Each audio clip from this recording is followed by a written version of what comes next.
로마서 8장 31절부터 39절까지의 말씀을 우리 합독하겠습니다. 시작. 그런즉 이 일에 대하여 우리가 무슨 말하리요? 만일 하나님이 우리를 위하시면 누가 우리를 대적하리요?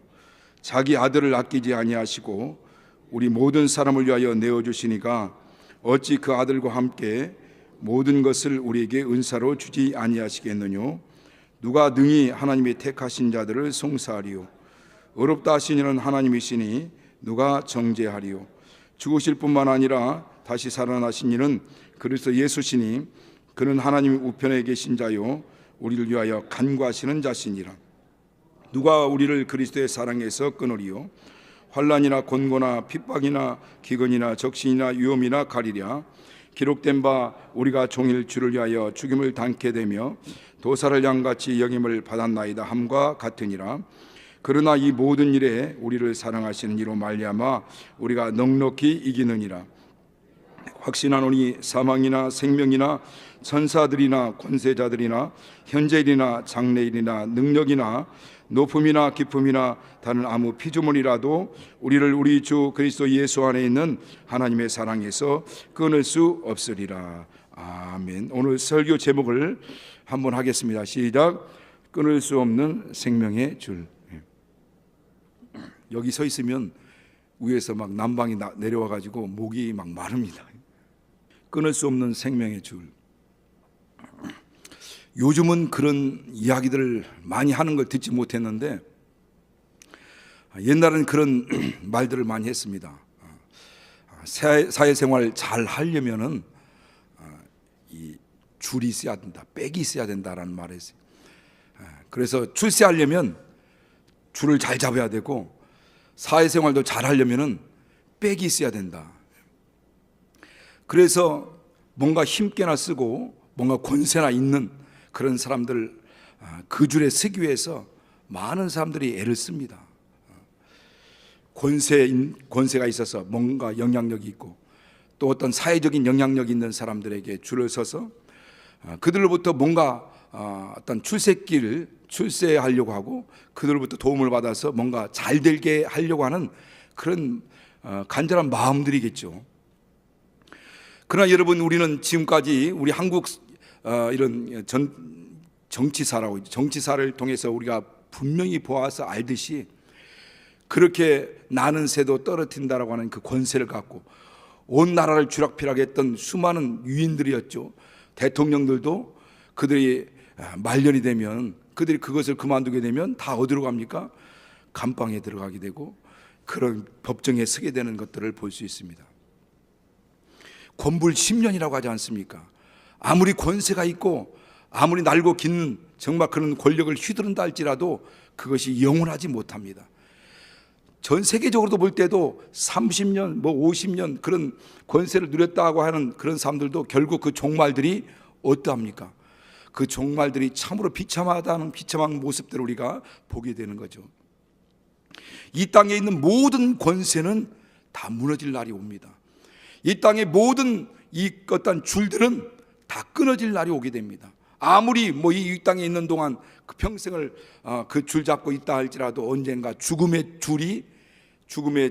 오게 되면 그 줄은 다 끊기게 되는 거죠. 그러나 영원히 끊어질 수도 없고 끊을 수도 없는 단 하나의 줄이 있습니다. 그 줄이 바로 하나님의 사랑의 생명줄입니다. 하나님과 우리 관계, 예수 그리스도를 믿는 하나님과 자녀들과 하나님과의 관계는 영원히 끊을 수도 없고 또 끊어질 수도 없다라고 하는 것을 오늘 이 성경을 통해서 계속 말씀하고 있어요. 그래서 오늘 35절부터 보면은 누가 우리를 그리스도의 사랑에서 끊으리요? 누가 우리를 그리스도의 사랑에서 끊었겠느냐? 다시 정답은 뭡니까? 끊을 수 있다 없다? 끊을 수 없다는 것을 말씀합니다. 환난이나 곤고나 핍박이나 기근이나 적신이나 위험이나 칼이랴. 여러분, 핍박은 외부적으로 보는, 환경적으로 부른 어떤 그런 고난들을 얘기하는 거죠. 곤고는 내적에서 오는 그런 고통을 얘기하는 겁니다.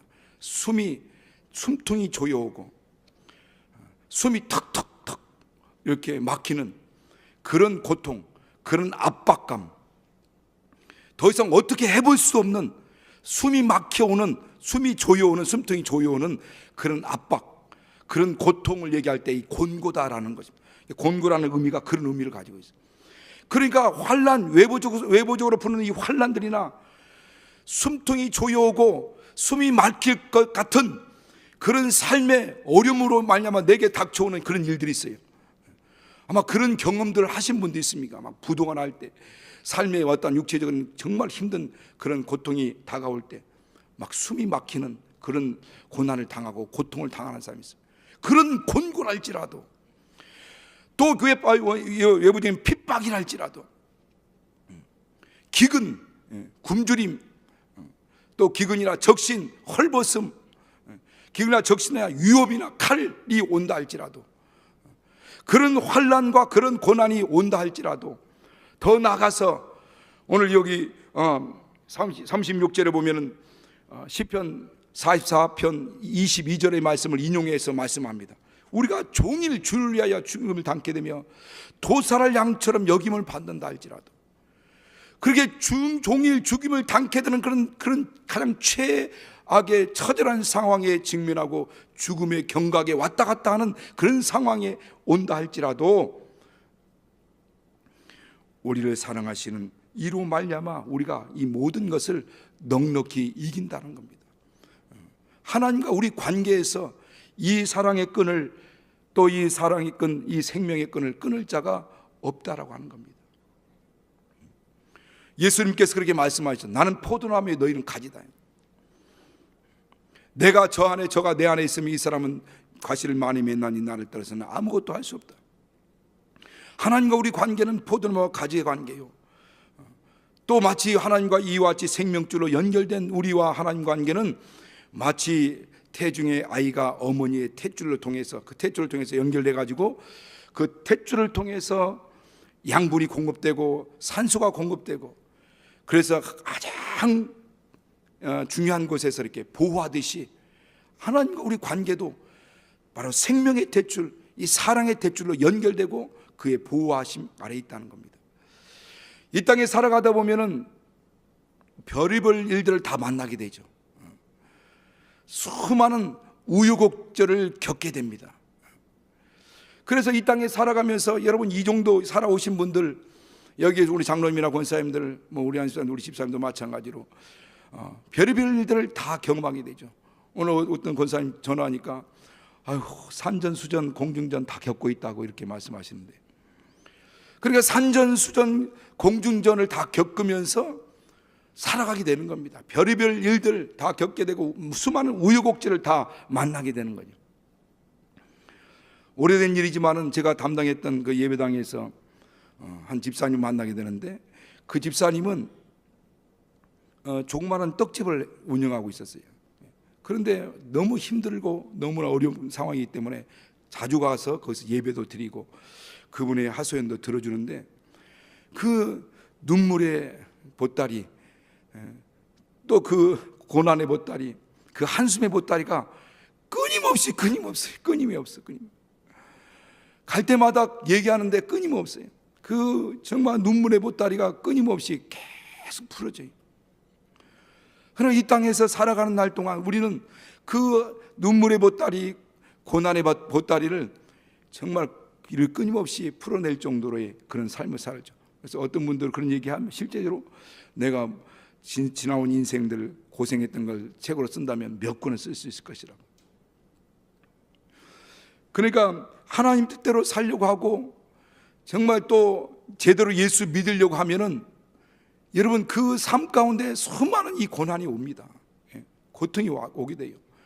그러나 모든 이 환난과 이 권고와 핍박과 기근과 적신과 위험, 우리가 종일 주를 위하여 죽음을 당게 되며 도살을 양처럼 여김을 받는다 할지라도 우리를 사랑하시는 이로 말미암아 우리가 이 모든 것에 넉넉히 이긴다는 겁니다. 이걸 믿으시겠음으로 축원합니다. 하나님이 넉넉히 이긴다는데 어떤 분은 그렇게 얘기하시면 내가 경험해 왔는데 아닌 것 같다. 나도 다 아는데 아닌 것 같다라고 하시는 분 있어요. 자기 생각, 자기 이론, 자기 경험, 이 경험과 자기 생각, 이론이 하나님 말씀을 다 밀어내요. 그래서 지난번도 말씀드렸는데, 하나님을 아는 지식을 대적하여 높아진 이 견관친, 자기 생각의 친, 자기 이론의 친, 자기 경험의 친, 이것을 파쇄하라는 거예요. 파쇄하라. 그러니까 내 생각에, 나도 이렇게 하나님 말씀 그렇게 말씀하는데 내가 경험해 보니까 아니더라는 거예요. 내 생각해 보니까 아니더라는 거예요. 하나님은 넉넉히 이긴다 선언하면은 그것을 믿음으로 받고 입으로 시인하고 선포할 줄 알아야 되는데 그렇지 않다는 거예요.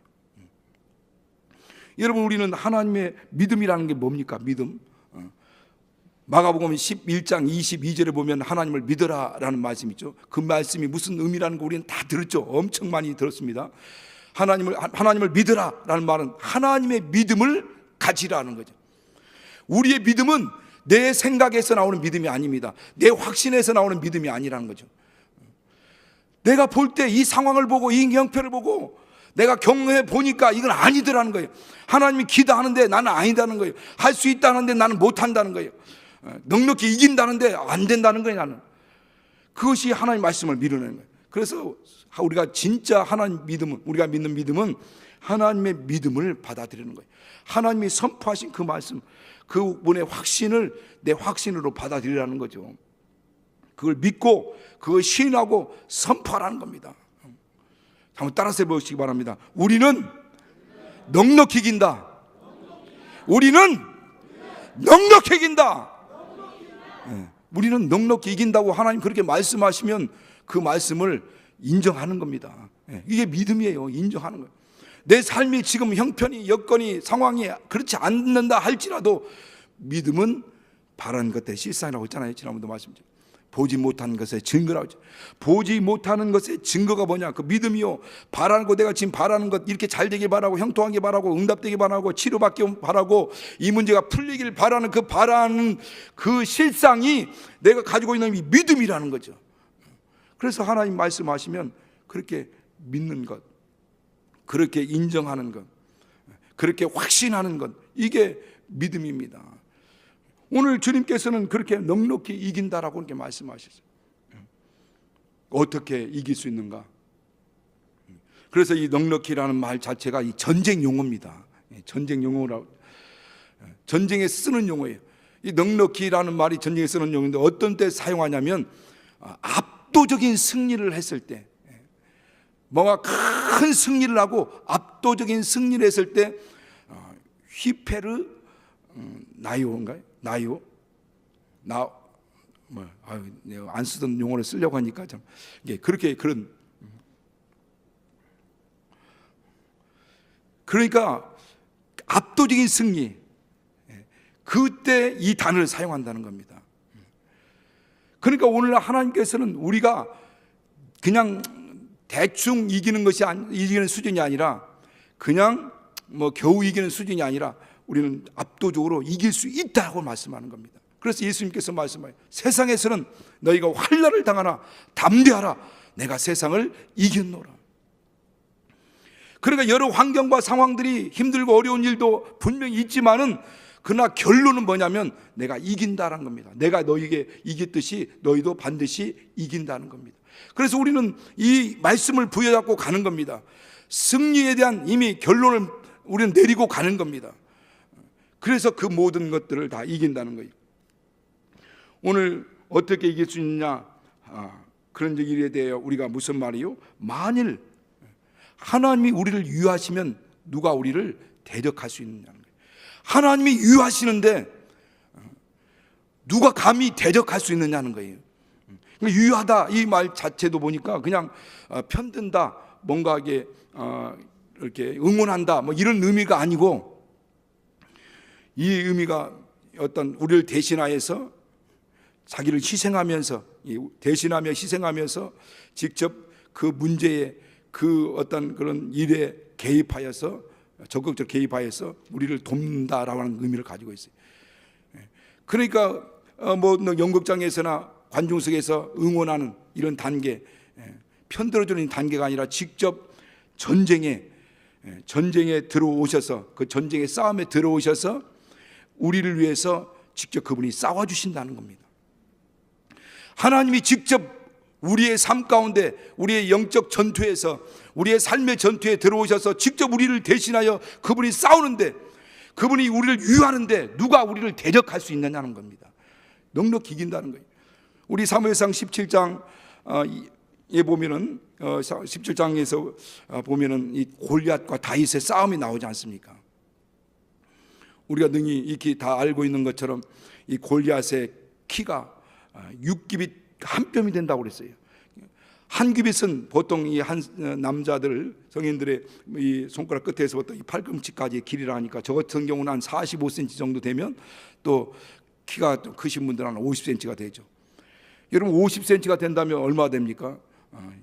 50cm 3m 정도는. 그런데 거기 한 뼘이 더 한다는, 한 20cm 더 한다. 45cm만 되더라도, 한 규빗을 내가 45cm 된다고 할지라도 보통 3m 이상은 되는 거예요. 그러니까 골리앗의 키가 3m에 육박합니다.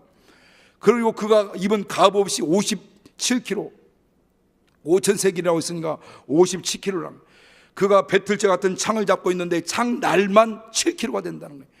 어마어마한 전쟁에 완전히 정말 단련된 그 장수와 가장 용모가 붉고 아름다운 미소년인 다윗이 딱 서 있습니다. 그 골리앗 앞에는 창을 또 칼을 잡고 있는 자와 방패를 잡는 자가 또 따로 별도로 있어요. 그런데 한쪽에서는 그 아름다운 미소년, 그 소년이 손에 제구, 물매를 들고 그 주머니에다가 물맷돌을 들고 싸우겠다고 나온 겁니다. 상식적으로, 객관적으로 볼 때는 이건 중과보적 싸움, 이길 수 없는 겁니다. 이기는 싸움이 아니에요. 그런데 하나님이 그 전쟁 속에 들어오시는 거죠. 전쟁은 여호와께 속한 것이다 고백하지 않습니까? 모든 이 전쟁은 여호와께 속한 것이니 너희가 하나님이 살아계신 것을 너로 알게 할 것이다 라고 하면서 그 물매를 들고 물맷돌을 껴서 돌리고 던졌는데, 그 소년의 힘으로 던진 돌이 그걸로 끝난 다윗의 힘이 아니라 그곳에 하나님이 개입하신 그 하나님의 힘이, 강력한 전능자의 힘이 들어가니까 그 물맷돌이 이마에 박혀서 즉사를 하게 되는 거죠. 하나님이 유하시면 누가 우리를 대적하겠느냐는 거예요. 여러분, 우리가 잘 알고 있는 열왕기상 18장에 있는 갈멜산에서 영적 전투가 있지 않습니까? 850명의 바알 선지자들과 아세라 선지자들, 850대 1입니다. 이 싸움은 게임이 안 되는 싸움이죠. 그러나 어떤 일이 벌어집니까? 하나님이 유하시니까, 하나님이 그 전쟁 가운데 들어오셔서 함께 역사하기 시작하니까 누가 우리를 대적하리요? 대적할 사람이 누가 있느냐는 겁니다. 여러분, 그 모든 850명의 이방 선지자들은 다 전멸을 당합니다. 죽임을 당하는 거죠. 역다 20장 12절부터 보면 연합군대에 대해서도 얘기합니다. 이 세계 연합 부족이 모압, 암몬, 마온, 세일산 거민들 연합 부족이 들어왔을 때, 여러분 20장 12절 말씀 우리가 잘 알고 있죠. 여호사밧이 하나님 앞에 엎드려서 기도합니다. 이 큰 무리를 인하여 우리는 대적할 능력도 없고 어떻게 할 방법도 알지 못하고 오직 주만 바라보나이다. 그때 하나님 뭐라고 말씀합니까? 15절에 이 전쟁은 너에게 속한 것이 아니라 내게 속한 것이다. 그러면 너희는 가만히 있어서 너와 함께 하시는 하나님께서 구원하시는 그 구원을 보라라고 이렇게 말씀합니다. 하나님이 유하시면 누가 우리를 대적할 것인가? 하나님이 우리를 도우면 누가 우리를 대적할 것인가? 왜 하나님이 우리를 이렇게 돕습니까? 왜 하나님이 이렇게까지 우리를 돕느냐는 거죠. 그 32절에 보면 자기 아기들을 아끼지 아니하시고 우리 모든 사람을 위해서 내어주시기 때문에, 자기 아들을 아끼지 아니하고 우리 모든 사람을 위해서 자신의 아들을 우리에게 주셨기 때문에, 하나님이 우리를 사랑하시는 그 사랑, 하나님이 우리를 왜 사랑하시는가? 하나님이 그 아들을 우리에게 주셨기 때문입니다. 하나님이 그 아들을 우리에게 주셨고, 그 아들은 이 땅에 오셔서 우리의 모든 죄를 담당하시고 십자가에 못 박혀 죽으심을 통해서 그가 피 흘리심으로 그 피로서 우리 모든 죄를 대속하시고 우리를 죄에서 속량하시고 저를 믿는 자는 멸망치 않고 영생을 얻게 하신 겁니다. 하나님이 이와 같이 아들을 이 땅에 주셨어요. 그래서 사랑이 여기 있나니 너희가 하나님을 사랑한 것이 아니라 하나님 너희를 사랑하사 저희 죄를 위하여 화목제물로 하나님 아들을 보내셨음이라고 요한일서 4장 9절 10절에도 말씀합니다. 하나님이 이 땅에 우리 죄를 대속하기 위해서 하나님 아들을 보내주신 것, 그것이 우리를 사랑하신 사랑입니다. 하나님 안에는 사랑이 충만해요. 요한일서 4장 8절에 말씀한 것처럼 하나님은 사랑이시라. 그분은 그 안이 사랑으로 충만하신 분입니다. 그래서 그에게서는 사랑이 흘러나와요. 물론 공의와 사랑이죠. 사랑이 흘러나와서 그 사랑이 우리를 덮습니다. 그 사랑으로 우리를 충만케 해요. 그 안에서 사랑이 충만한 뜨거운 사랑이 흘러나옵니다. 오늘날 또 우리는 사람을 하나님 지으신 목적은 하나님의 사랑의 대상으로 지으셨어요. 그래서 하나님의 사랑을 끊임없이 우리 사람에게 베풀어 주시고 그분의 성품이에요. 그게 속성이고, 그리고 그 사랑을 우리에게 베풀어 주는 겁니다. 그래서 하나님의 사랑을 받은 자들은 그 삶이 어떤 환경이라도 그 고난과 역경과 시련을 넉넉히 이길 수 있다는 겁니다. 하나님의 사랑, 로마서 5장 5절에 보면 하나님의 사랑이 우리에게 부음받됩니다. 이렇게 말씀합니다. 우리에게 주신 하나님의 성령으로 말미암아 하나님의 사랑이 우리 마음에 부어졌다라고 이렇게 말씀해요. 하나님이 예수 그리스도를 통해서 베푸신 그 사랑, 독생자를 통해서 베푸신 그 사랑이 성령으로 말미암아 내 안에 부어진 겁니다. 그래서 내 안에 하나님의 사랑이 불타는 사람들을 성령으로 말미암아 그 사랑을 뜨겁게 경험하고 풍성하게 경험하고 정말 충만히 경험한 사람들은 내 삶의 환경이 아무리 어렵고 힘들더라도 방금 우리가 읽었던 35절의 말씀처럼 환난과 곤고와 핍박과 기근과 정신과 위험, 이와 같은 일들이 벌어진다 할지라도 그걸 이긴다는 겁니다. 넉넉히 이긴다는 거예요. 여러분, 하나님의 사랑은 각각 구별이 없어요. 모든 사람에게 베푸는 하나님의 사랑은 다 동일합니다. 그러나 우리에게 부어주신 성령으로 말미암아 우리 마음 가운데 부어주신 그 하나님의 사랑을 얼마나 더 풍성하게 경험하는가, 얼마나 더 크게 경험하는가, 얼마나 더 깊게 경험하는가 따라서 그 사랑의 깊이가 달라져요. 모든 사람에게 베푸신 하나님의 사랑은 동일하지만은 그 성령으로 얼마만큼 더 풍성하게 경험하는 겁니다. 그 뜨거운 하나님의 사랑을 경험할 때 그 환경이 어떠할지라도 그 모든 것들을 넉넉히 다 이기고 승리할 수 있다는 겁니다. 여러분, 오늘 오면서 엄청난 추위를 경험하셨죠. 조금 추위가 가시는가 싶더니만 다시 또 맹추위가 지금 오고 온다는 겁니다. 그런데 여러분, 아무리 오늘 같은 그 강추위가 와서 살을 에이는 추위가 온다 할지라도 집안에 난로가 있어서 그 난로가 불이 타고 있으면은 그 안에는 훈훈합니다. 잠도 자고 뭐 화초도 기르기도 하고 그렇게 잘 살 수 있죠. 그 주변의 환경들은 정말 엄청난 추위가 있으라 바깥에는 추위가 엄청난 살을 애는 듯한 추위가 올지라도 그 안에 따뜻함이 있기 때문에 사는 거예요.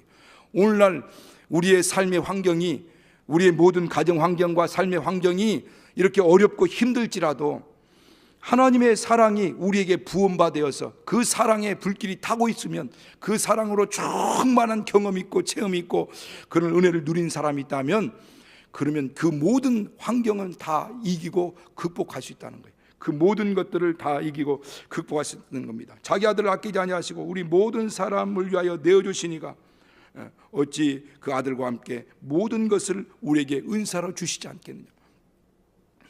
그러니까 하나님의 아들을 이 땅에 주셨습니다. 그 아들로 인해서 우리를 구원하시려고 하는 거예요. 우리를 구원하시려고 그 아들을 주시니까 그 구원을 완성하기까지 필요한 모든 필요, 능력이면 능력, 지혜면 지혜, 은혜면 은혜, 또 삶에 필요한 모든 삶에 필요한 것들이라면 그 모든 것들을 어찌 아끼겠냐는 거예요. 절대적인 은혜를 주신 하나님께서 하나님 아들을 주신 은혜, 하나님의 모든 가장 소중한 것을 주신 그 하나님의 은혜를, 절대적 은혜를 주셨는데 그의 부수적이 필요한 것들을 왜 주시지 않겠느냐는 겁니다. 그러니까 하나님께서 우리에게 이 구원을 주시기 위해서, 우리를 구원하기 위해서 아들을 주신 그분이 더 이상 그분의 필요한 모든 것들을 은사란 말, 은혜란 말 똑같, 은사, 은혜, 값업 주시는, 거저 주시는 은혜를 얘기하지 않습니까? 거저 주시는 선물을 얘기하지 않습니까? 그렇게 모든 건 거저 준다는 거예요. 집을 유산했던 그 아버지가 그 안에 있는 가구를 아까워하겠습니까? 이미 큰 집도 다 줬는데. 그러니까 하나님의 사랑이 우리에게 이렇게 부음받았는데 그 아들을 내어주시니까 무슨 은혜를 아까워하겠느냐는 겁니다. 그래서 마지막 날, 우리 종말의 마지막 날에, 우리 주 예수 그리스도 강림하시는 날에 우리가 이제 주님 앞에 서는 그날까지 이 땅에서 필요한 모든 필요들을 다 값없이 그냥 은혜로 풍성하게 주신다는 거예요. 아까워하지 않는다는 겁니다. 이 하나님의 마음을 믿으시길 바랍니다. 그것을 믿으셔야 됩니다. 그 모든 것을 믿으셔야 되는 거예요. 그래서 이 모든 것들을 더하여 주신다는 거예요. 환난이나 핍박이나 기근이나 적신이나 위험이나 칼이나 이 모든 것들이 온다 할지라도 이 모든 것들을 다 이길 수 있도록 그 모든 풍성한 은혜를 주신다는 거예요. 지금 내 상황이 형편이 그렇지 않는다 할지라도 그것을 받아들이는 거예요. 그러면서 뭐라고 말씀합니까? 내가 확신하노니, 바울이 그렇게 확신하고 절대적으로 선포하는 겁니다. 내가 확신한다. 더 말할 것도 없이 확신하니 사망이나 생명이나 천세들이나 권세들이나 현재이나 장래이나 능력이나 높음이나 깊음이나 다른 어느 피조물이라도 그리스도 예수 안에 있는 하나님의 사랑에서 우리를 끊을 수 없다는 겁니다. 여러분, 사망이면 끝나는 거 아닙니까? 사망이 뭡니까? 죽음이 아니 죽음이면 끝나는 겁니다. 아무리 정말 권세가 있고 아무리 돈이 많고 아무리 뚝심이 강하다 할지라도 그 죽음 앞에서는 모든 사람이 벌벌 깁니다. 다 무릎 꿇습니다. 그 죽음을 넘어설 수 있는 사람이 단 한 사람도 없어요. 그런데 우리 주 예수께서 이 땅에 오셔서 사망 권세를 깨고 죽은 자 가운데서 부활하심으로 사망 권세를 무력화시켰죠. 그래서 나는 부활이요 생명이 나를 믿는 자는 죽어도 살겠고 무릇 살아서 나를 믿는 자는 영원히 죽지 않을 것이다. 그러면 그로부터 우리 예수 그리스도를 믿는 자들은 이 죽음이 끝이 아니라는 거예요. 이 죽음이 하나님과 우리 관계에 맺어져 있는 이 사랑의 끈, 연한 생명의 끈 줄을 끊을 수 없다는 겁니다. 오히려 이 죽음은 부활로 나갈 수 있는 통로의 통로, 하나님을, 영원하신 하나님을 뵐 수 있는 관문과 같은 거예요. 그러니까 이 사망이 우리에게 하나님과 우리와 연결되어 있는 이 생명의 끈, 영원한 사랑의 끈, 이 줄을 끊을 수 없다는 거예요. 사망이나 생명이나, 이 생명이라는 것은 우리가 이 삶을 살아가면서 겪게 되는 여러 우환과 질고와 여러 가지 유혹과 여러 가지 문제들까지 얘기하는 거예요. 사망이나 생명이나 천사들이나, 하나님이 돕으라고 지신 수많은 천사들이 있는데 그 많은 순사들이나 권세자들이나 이 마귀와 어둠의 사자들, 방해하려고 하는 이 어둠의 영들, 어둠의 사자들조차도, 그리고 현재일이나 장래일이나 능력이나 정말 초월적인 어떤 능력, 초월적인 어떤 그런 것들이라 할지라도, 천재지변이라 할지라도 능력이나 또 높음이나 깊음이나 높음을 하는 어떤 하나의 별들을 얘기하죠. 이 구약 시대 사람들은 이 별을 두려워했습니다. 그래서 신 4팔의 별들을 받들었음이라고 하는 것처럼 이 별들을 우상으로 섬기잖아요. 높음이나 깊음이나 그 멀리 있는 별들이나 그렇지 않은 별들이 할지라도, 다른 아무 피조물이라도, 이 땅에 우리가 선준하는 이 세상에 있는 피조물이 있는데 다른 차원의 피조물이 혹 있다 할지라도 그 어떤 것도 우리를 사랑하시는 그리스도의 사랑에, 그리스도 안에 있는 하나님의 사랑에서 우리를 끊을 수 없다는 겁니다. 이 얼마나 절대적인 겁니까? 이 확신하면서 얘기하는 거예요. 사망이나 생명이나 천사들이나 권세자들이나 현재이나 장래이나 능력이나 높음이나 깊음이나 다른 아무 피조물도 그리스도 예수 안에 있는 하나님의 사랑에서 우리를 끊을 수 없다. 이 얼마나 절대적인 선언이고 어마어마한 선포입니까? 여러분, 이 땅에 살아가는 동안 우리는 많은 위기들을 맞이하게 되고 힘든 일들을 겪게 되기도 합니다. 어떤 이 분에 이제 간증을 들었는데 보면은 전국적으로 방영되는 20일 단일 기도회라는 그 어느 모교에서 이제 그런 기도회를 하게 되는데, 거기서 어떤 분이 간증을 하는데, 그분 간증을 듣는데 그분은 젊은 청년 때 심장병을 앓게 되는데 그것이 악화돼 가지고 죽음의 지경에 이르게 된 겁니다. 그래서 의사들도 더 이상 가망이 없다, 더 이상 치료가 불가능하다라고 선을 내렸는데, 그 죽음의 절박한 상황 앞에서 정말 막 그 고통 가운데서 막 눈물 지며 울었대요. 한참 울고 있는데 하나님이 어떤 감동을 주시는데, 예수님이 자기보다 더 통곡하며 울고 있더라는 거예요.